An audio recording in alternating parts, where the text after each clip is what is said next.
नमस्कार, SBT news में आपका स्वागत है। पेश है 14 सितंबर बुधवार शाम 7:15 राजस्थान की बड़ी खबरें। मुख्यमंत्री अशोक गहलोत ने बेबाकी के साथ कहा कि आज भी इंग्लिश नहीं बोल पाते और इसको लेकर उन्हें कभी कॉम्प्लेक्स नहीं फील हुआ।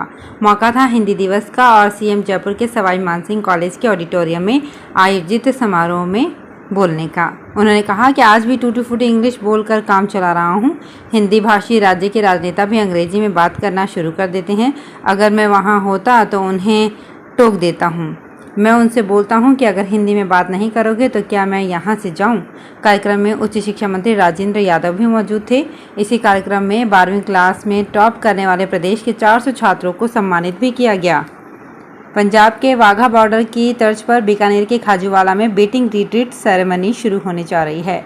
खाजूवाला में बीएसएफ के परेड ग्राउंड में 25 सितंबर से इस अनूठे आयोजन की शुरुआत के लिए बॉर्डर सिक्योरिटी फोर्स ने तैयारियां शुरू कर दी है। खाजूवाला के राजीव सर्कल चौराहे के नजदीक बने बीएसएफ परेड ग्राउंड में होने वाली बीटिंग रिट्रीट में पर्यटक भी हिस्सा ले सकेंगे।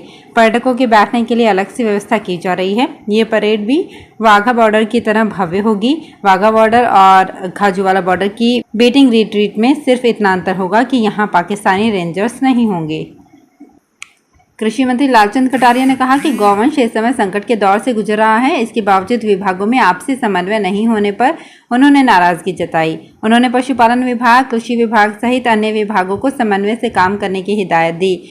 उन्होंने कलेक्ट्रेट स्थित सभागार में लंपी स्किन डिजीज की समीक्षा बैठक में अधिकारियों को कहा कि सरकार सभी स्तरों पर लंपी पर रोकथाम के लिए प्रयासरत है। अजमेर जिले के पुष्कर में हुई सभा में मंत्रियों के समक्ष हंगामा कर जूते, चप्पल और पानी की खाली बोतलें फेंकने के मामले में पुलिस ने एक्शन लिया है। पुष्कर थाना प्रभारी ने नामजद 5 सहित अन्य लोगों के खिलाफ मामला दर्ज किया है। 5 लोग बस्सी जयपुर के गोपाल गुर्जर, डमाड़ा के गिरधारी गुर्जर, रामपुरा के संवरलाल गुर्जर, पुष्कर तिलोरा के विकी गुर्जर और जगमाल गुर्जर हैं। मामले की जांच सब इंस्पेक्टर श्रवण कुमार को सौंपी है। राजस्थान में बंगाल की खाड़ी में बने लो प्रेशर सिस्टम का असर दिखने लगा है। पिछले 24 घंटे के दौरान दक्षिण और पश्चिमी राजस्थान के कई हिस्सों में 3 इंच तक बरसात हुई है। प्रदेश में 13 सितंबर तक 34% अधिक बारिश रिकॉर्ड की गई है। वहीं अगले 2 दिन के लिए भी तेज बारिश का अलर्ट जारी किया गया है। बीते 24 घंटे में डूंगरपुर, बांसवाड़ा समेत कई जगहों पर औसतन 76% से ज़्यादा तक बरसात हुई है। वहीं बाराकोटा, दौसा जिले में हल्के से मध्यम दर्जे की बारिश रिकॉर्ड की गई है। मौसम विभाग की ओर से आज और कल के लिए 15 जिलों में ऑरेंज अलर्ट जारी किया गया है। इनमें आज बूंदी, कोटा, बारां, झालावाड़, चित्तौड़गढ़, प्रतापगढ़ में भारी बारिश हो सकती है। वहीं 15 सितंबर को भरतपुर, धौलपुर जिलों में भारी बारिश की संभावना है। जयपुर में भी अगले 12 घंटे में गर्मी से राहत मिलेगी। यहाँ हल्की बारिश हो सकती है। चित्तौड़गढ़ जिले के 7 साल पहले निम्बाहेड़ा में एक ट्रक चालक की लापरवाही से हुए एक्सीडेंट के मामले में निम्बाहेड़ा कोर्ट के न्यायाधीश विकास मार्ग ने आरोपी को 2 साल की सजा सुनाई। इस मामले में आरोपी के पिता और गाड़ी के मालिक ने अपने बेटे के पक्ष में झूठी गवाही दी थी, जिसको लेकर न्यायाधीश ने पिता के खिलाफ कार्यवाही करने के आदेश दिए हैं। लोक अभियोजक आलोक रवि ने बताया कि 10 जून 2015 को कांस्टेबल प्रहलाद गुर्जर किसी केस में तामील कराने जा रहा था। इसी दौरान अहिर भोजनालय के पास एक टर्बो ट्रक ने मिनी ट्रक को टक्कर मार दी, जिससे मिनी ट्रक का चालक घायल हो गया। कांस्टेबल प्रहलाद गुर्जर ने टर्बो ट्रक के चालक नागौर के राजू राम के खिलाफ मामला दर्ज करवाया था। उसके बाद न्यायालय में चालान पेश किया। कांग्रेस में चल रही खेमेबंदी के बीच अब गहलोत खेमे के मंत्रियों ने खुलकर उनके पक्ष में बयानबाजी शुरू कर दी है। आपदा राहत मंत्री गोविंद मेघवाल ने अशोक गहलोत को एक विचारधारा ही बता दिया है। मेघवाल ने कहा, गहलोत साहब नहीं होते तो हमारी हालत खराब हो जाती, हम भी आज मंत्री नहीं बनते। ये सारी गहलोत की सूझबूझ है जिसकी वजह से सरकार बची है। गहलोत पूरे राजस्थान में एकता कायम कर रहे हैं। अशोक गहलोत अपने आप में एक विचारधारा हैं। गहलोत ने कोरोना में शानदार प्रबंधन किया। हरियाणा के अग्रोहा धाम से शुरू हुई अग्रवाल समाज की महालक्ष्मी आशीर्वाद यात्रा 10 दिन का सफर तय कर बुधवार को बांसवाड़ा पहुंची। झुंझुनू, भीलवाड़ा, चित्तौड़गढ़, प्रतापगढ़ होते हुए बांसवाड़ा पहुंचे रथ ने अब तक 1200 किलोमीटर की मंजिल पार की है, जबकि अभी 800 किलोमीटर का सफर और तय कर वापस हरियाणा पहुंचेगा। अग्रोहा धाम से करीब 25 रथ पूरे देश में एक साथ रवाना हुए थे, जिनको कुल 50,000 किलोमीटर सफर तय करने का टारगेट है। इधर बांसवाड़ा पहुंचे रथ का सुबह के समय समाजजनों ने पूरे उत्साह के साथ स्वागत किया। बकायदा जोड़े के साथ में समाजजनों ने मां महालक्ष्मी की पूजा अर्चना में हिस्सा लिया। अजमेर शहर में जलापूर्ति पूरी तरह से गड़बड़ाई हुई है और लोग परेशान हैं। आए दिन विरोध प्रदर्शन भी कर रहे हैं। इसके बावजूद जल संसाधन विभाग आपूर्ति बाधित नहीं मानता। जल संसाधन विभाग 48 घंटे व 72 घंटे में पानी देने की बात कह रहा है।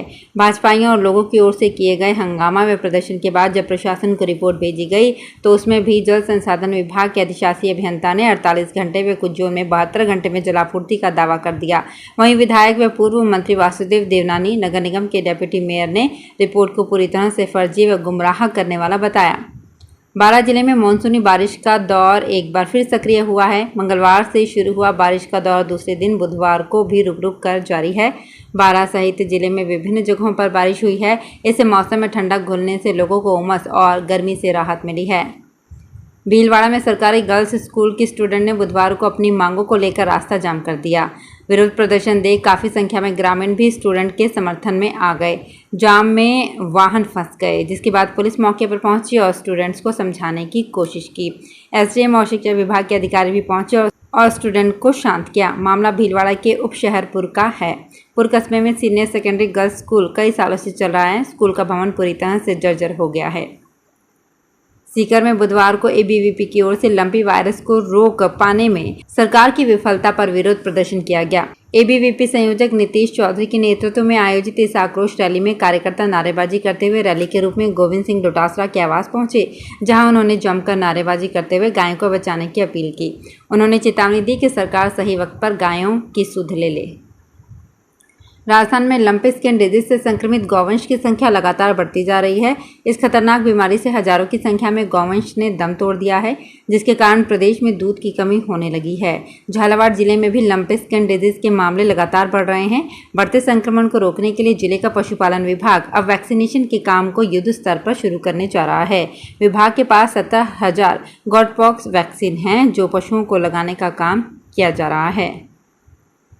कांग्रेस संगठन चुनाव में एआईसीसी और पीसीसी मेंबर की सूची को अंतिम रूप देने के लिए कांग्रेस चुनाव प्राधिकरण के राष्ट्रीय अध्यक्ष मधुसूदन मिस्त्री ने आज तमाम प्रदेशों के प्रदेश चुनाव अधिकारियों की बैठक एआईसीसी मुख्यालय में बुलाई है।